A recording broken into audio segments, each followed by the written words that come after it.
Hey traders, happy Fun Day Monday. This is Ron at Market Tamer. Hope you guys are doing great. As always, everything in this presentation is for educational purposes only. We'll start here with the SPY up about 0.5%, and it closed at fresh new all-time highs. This is bullish for the overall market with the S&P going higher.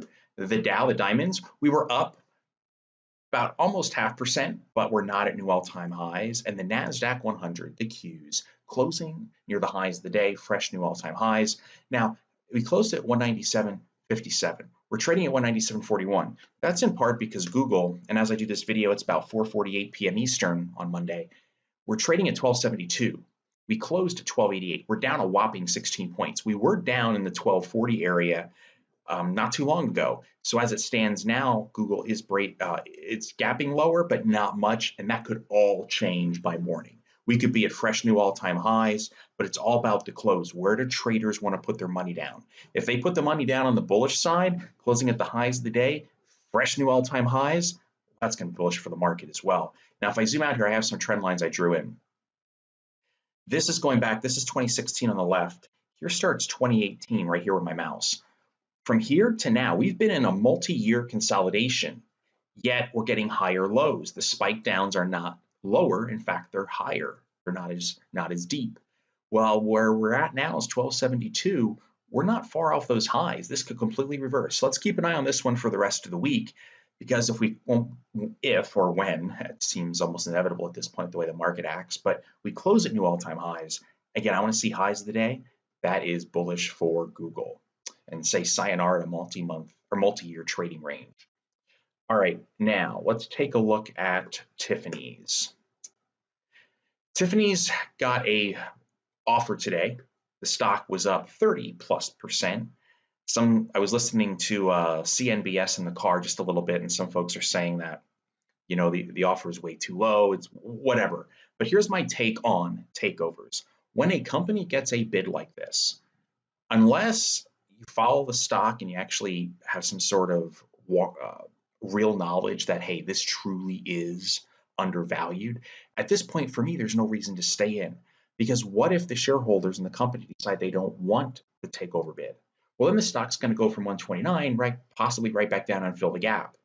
At this point, there's more downside to potential upside unless it's a stock you follow, you know the valuation, maybe because you follow maybe retail stocks so closely, you know other bidders could come in a white knight and push this higher. Just heads up, yes, it's up at 129. It's been a great one-day gain, but if it fails, it'll all be given back. And we've seen that happen with other takeovers as well.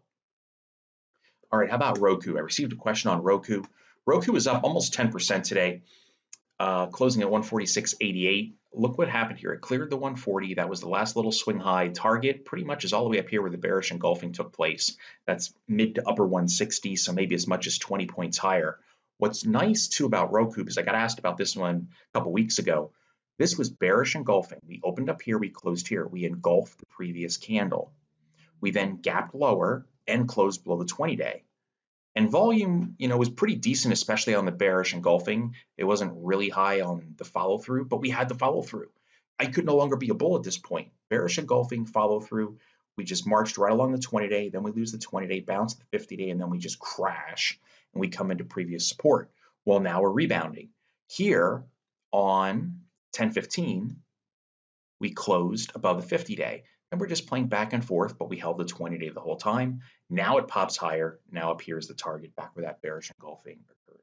Hope that answers your question on Roku. Here is 3M. Keep an eye on this one. This stock back in May was over $200 a share. Got down to the mid 150s, low 150s. At this stage, we still have a high here, arguably even one here, and then here and here. These are all lower highs. Actually, going back to here from this point, right? All lower highs. Not good for the bulls. We've also had lower lows, but we're getting close. And now that earnings just passed, earnings was this little gap down 3 trading days ago. We take out this high, we have now ended the lower high part. I would set alerts maybe at 172 to keep an eye on this thing. Once we close above 172, the immediate target here, and I'm going to go with a closing price right around 180. That's only $8, but here's the thing. If you take out an inner swing high, then you take out the last swing high on a closing basis at 180. The next technical target would be the gap down point up in the 190s and then all the way back up here. Not saying it's going to get there, but I love watching for turnaround stories or turnaround stocks, I should say. I'm not talking about fundamentals. You notice we don't talk about fundamentals in these videos. It's purely technical based because, in my opinion, also technical analysis shows us, hey, buyers, sellers, who's winning. Stocks can go down when they're still fundamentally solid. It's just maybe the growth might be an issue. Well, here on 3M, we're starting to see a little bit more volume come in. It's not the greatest, but it's still decent. But for me, watch 172 and then another alert at 180. We need to close above both, and that's what opens the door to me, a really interesting reward to risk ratio, because the target would be here and then up here. The stop at that point, you probably guessed it, it's going to be the red line, the 20-day EMA. And last but not least is Amazon. They were out with earnings last week. They did gap down to 1700. Notice how that held and right back up to 1777. It still needs to get above 1850, the last swing high here. If it does that, then the target goes up to that gap down around 1970. That's a pretty decent move. On the flip side,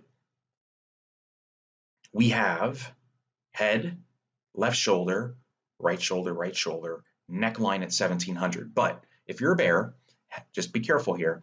While the neckline looks to be around 1700 and it once again provided reversal point, if that fails, look at the ledge at 1600.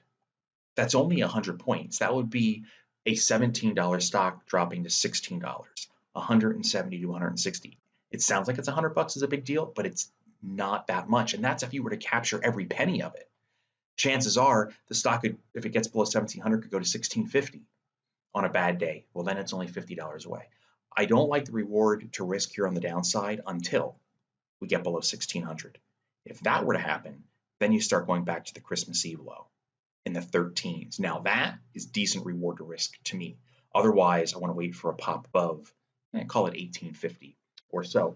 That's it, folks. I hope you find these videos helpful. If you have any questions, you know where to find me, cs@markettamer.com, or you can always post a question on YouTube as well. Wish you guys all the best, and I'll see you in the next video. Take care.